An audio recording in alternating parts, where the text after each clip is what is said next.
welcome back to my channel. It's Nothembi Kawekazi Busan, aka the Rich Mogul. So guys, I just wanted to also let you know that I've had a thought about it, and posting what you call this every week is not gonna work for me because I have a job which I really hate right now, and I haven't been in the right frame of mind because of my job and everything that's going on in my personal life. So we'll either be posting every 2 weeks or once a month, but hopefully we can just go for every 2 weeks. So and I'm so sorry about the delay, but I'm glad that you guys are back. Thank you for everybody who subscribed and is coming back as a subscriber, and for our new subscribers, welcome to my channel. I hope that you guys enjoy this. Okay, our topic for the day is trauma bonding. So let's start off with what is trauma bonding. Trauma bonding is a psychological response to abuse, okay, and it occurs when the abused person forms a connection or relationship with the person who abuses them. The person experiencing abuse may develop sympathy for the abusive person, which becomes reinforced by cycles of abuse. Okay, so we know that it's a cycle, and it means that the person who's being abused forms a attachment to the person who is abusing them. It's similar to Stockholm syndrome, but it's not the same thing. And then there are 7 stages to trauma bonding. So the first stage is love bombing. Let's go into that. So normally, well, with my experience, I experienced trauma bonding with a narcissist. So at the love bombing means it, like at the start, they're going to be giving you gifts, showing up in your love language, getting to know you, being the perfect person to you, so that you think that you're attracted to this person. So if you've ever been love bombed, sorry guys, but love bombing always works for me because I always think, oh, obviously you're obsessed with me. But love bombing is problematic because there's nothing as in love at first sight. So love bombing, yeah. And then second stage is trust and dependency. So you become dependent on the abuser as the victim, and you trust them now because they've given you reasons. They've not given you reasons not to because of the love bombing, showering you with gifts, or loving you in your love language. So you begin to trust them and you become dependent on them because you obviously open up to them. And then the third stage of trauma bonding is criticism. Criticism.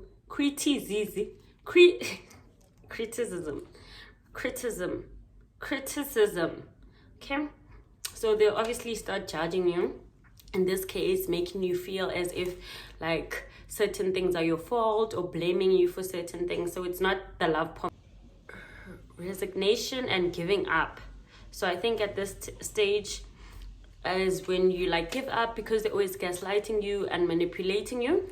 So now you just like, there's nothing I can do, because every time you voice your opinions or you talk about something you don't like, they gaslight you and make you seem like it's your fault, or make it feel like it's all in your head. So you start feeling kind of like crazy, or start feeling like you are the problem when in retrospect you're not. Then the 6th stage is loss of self.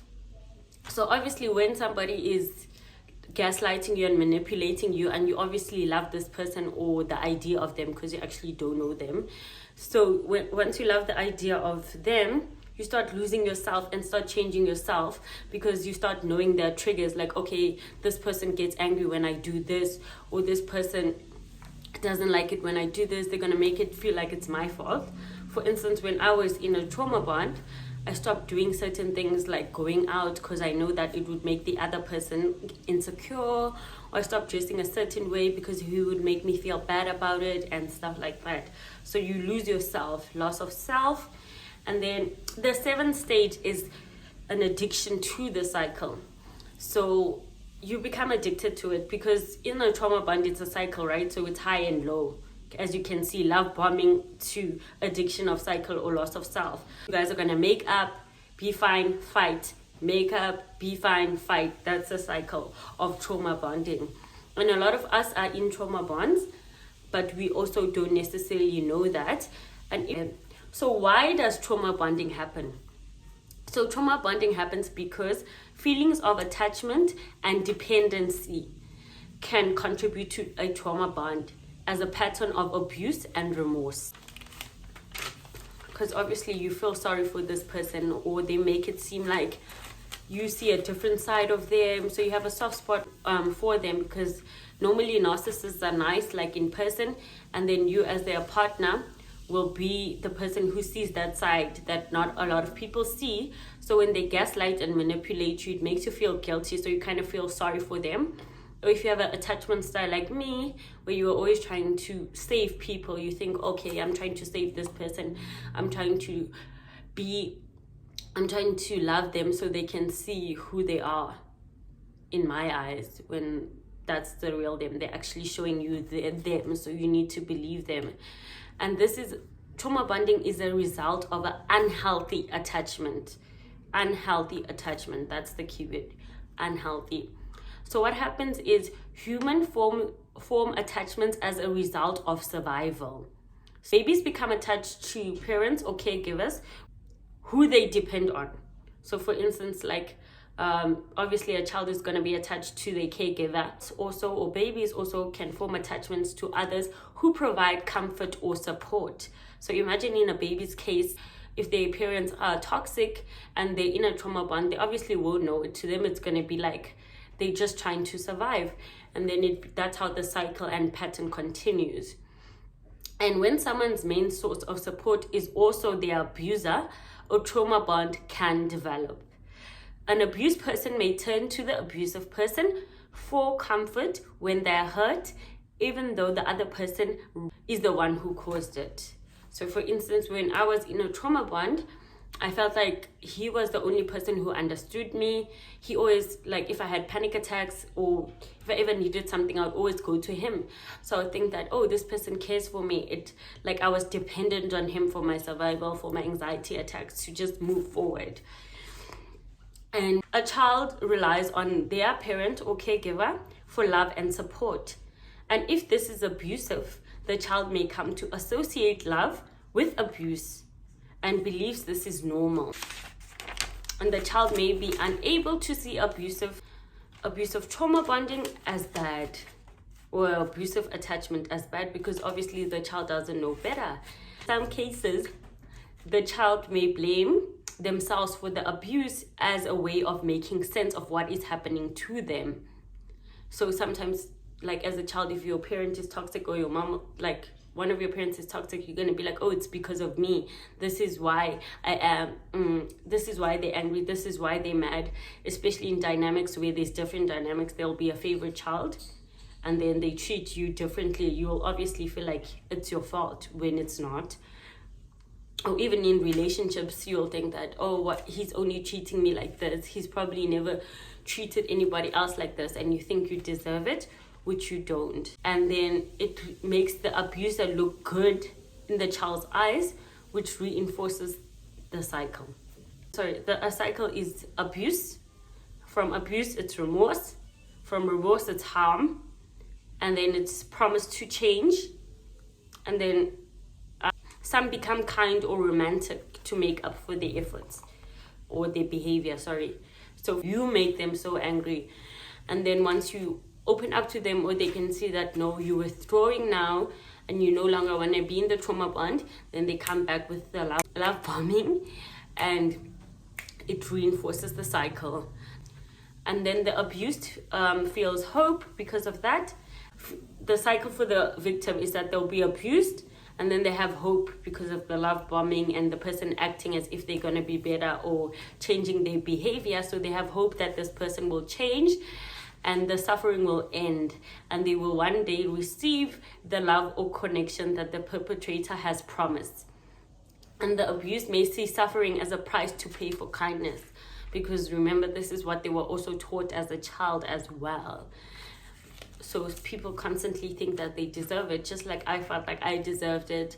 I'm the one who made him so angry. I deserve to be abused like this. I'm not going to get another person who loves me, which is all incorrect. The remorseful behavior may also be caused may also cause the abused to feel grateful, particularly if they are used to poor treatment, which reinforces the cycle.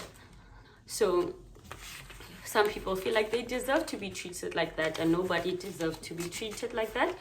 Everybody deserves to be treated with love, kindness, and not abuse. Okay, so next we go to the signs. How do you know that you're in a trauma bond? So it's difficult to recognize because it can feel like love or attachment. So some signs include feeling an intense loyalty or attachment to the abuser, even if they are abusive or harmful. So for instance, like when I was in a trauma bond, he would always say, nobody's ever gonna love you like me. You're the only person who I have. So I felt like responsible for him, and I felt like, oh, I can change him. He's never experienced this love. But then that was a lie, as we know. And then feeling like you cannot live with the abuser, without the abuser. Like I said, and this also comes in with the isolation. That's what abusers or narcissists will always do. They'll try to isolate you from your family and your friends. So it's very easy to manipulate you and gaslight you when you don't have access to other people. Because if you're opening up and you're speaking, then obviously your friends and family will be like, no, this is not you. You don't deserve this, etc., etc. And then they also deny or minimize the abuse you have experienced. Like, oh, that's also back to manipulation and gaslighting. Like, no, it didn't happen like that. You know how angry you make me. See? And they make you feel like the abuse is your fault or that you deserve it. And you may also fear the consequences of leaving the relationship, because sometimes people can be abusive, like literally towards you, and so you might fear for your life, or they might threaten you with other things that you love, so you feel like you have to stay there to keep your safety and other people's safety as well. And yeah, it's also not easy, because remember, it's a cycle.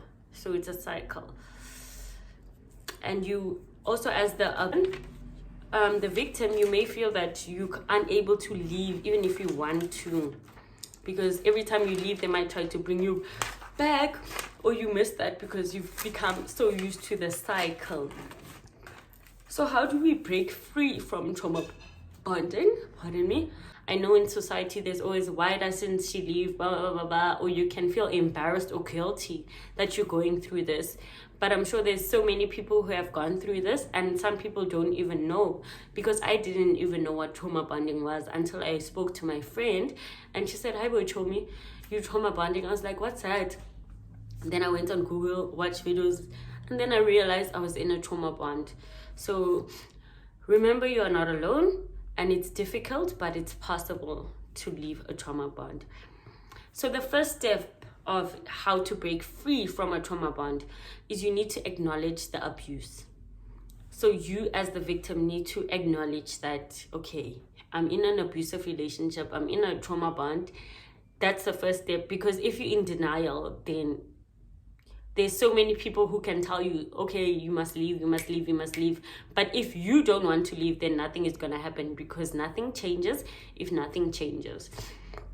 So it can be very difficult to accept that you have been abused. I can imagine. I was also embarrassed because I'm such a feminist and I'm such a outspoken woman. So it was kind of embarrassing for me to say that I'm in a trauma bond. You also may deny or minimize the abuse. So you need to be honest about what you are going through, and just trust and know that you deserve better. So the first step is acknowledging that you have been abused. Okay, that's step 1. Step 2, you need to seek support. So like I said, you need to talk to friends, family, or a therapist who can help you navigate the complex emotions and challenges of breaking free from a trauma bond. So it's gonna be very hard, especially after being in these cycles and cycles. Sometimes you might even know, to a point that when you break free, it's hard. Like, I had to reprogram my mind. I had to start being kind to myself and start the relationship with myself, because I lost so much of myself in the trauma bond. And thirdly, you need to create a safety plan, because I wasn't being physically abused. I was just I would say I was being emotionally abused, but that's just as bad. So you need to create a safety plan and make sure that you're safe. And then number 4, you need to set boundaries and make sure that you stick to your boundaries. Stick to them. Sticking to your boundaries is so important. I remember my therapist said that if you're somebody who has boundaries and you don't stick to them, you're worse than somebody who doesn't even have boundaries. It's just like, think of it like this. If you see a big house and it says beware of the dog, right? And then every day you pass there thinking, oh, there's a huge dog, there's a huge dog. And then when you go one day, so you decide to break into that house. Then you go and then you break in. When you're coming out, you realize there's no dog. You're gonna go back and steal more just to show that person a good thing. So you must set your boundaries and stick to them. And then you need to end contact with the person, preferably. Like, if you don't have to talk to them anymore, like if they're not part of your life, for instance, I could block the person. I deleted them on everywhere. I blocked them everywhere, on my phone, on every platform, and just, yeah, you can end contact with them. That will be the best, because obviously if you're still in contact with them, they're going to try to manipulate you and gaslight you back into the cycle, and that's not what we want. And then we need to set, like, for instance, if you're a parent or somebody, you can't end contact with the person. You can set strict limits on communication and interact with the person if necessary. So I don't know, if you're in a trauma bond with your baby daddy or somebody who you have to still be in contact with, like family, for instance. I have toxic family who I've cut off, and so I don't speak to them unless necessary. I participate, I don't engage when I have to speak to them. I won't talk about myself. I'll talk about things like just the weather, or don't even talk to them unless it's necessary. Prioritize self-care to help strengthen your self-worth. So once I started doing these things and started taking care of myself, spoiling myself, loving myself, I realized that the standard changed now. I stopped dating necessarily that type of person. Like, I stopped attracting those type of dusty people, because now I changed. So now I could see what I want. I could see clearly now that I was out of that trance. It felt like I was just in a trance, seeing real view all the time. So that's why it's so important to do things that you love and things that you enjoy, and be busy. Be busy now. Have hobbies, have things, take up a new skill, take up a new talent. You know what I mean? There's so many things that you can do on your own. And stay committed to breaking free. So it's not easy. You might relapse. I used to go back, cannot go back. But most importantly, I wanted to leave. Eventually, I did. So it's not like after this video, you're going to leave them and then you're going to be healed. You might relapse. That's okay, as long as you continue staying committed to breaking free and staying away from people who don't serve you.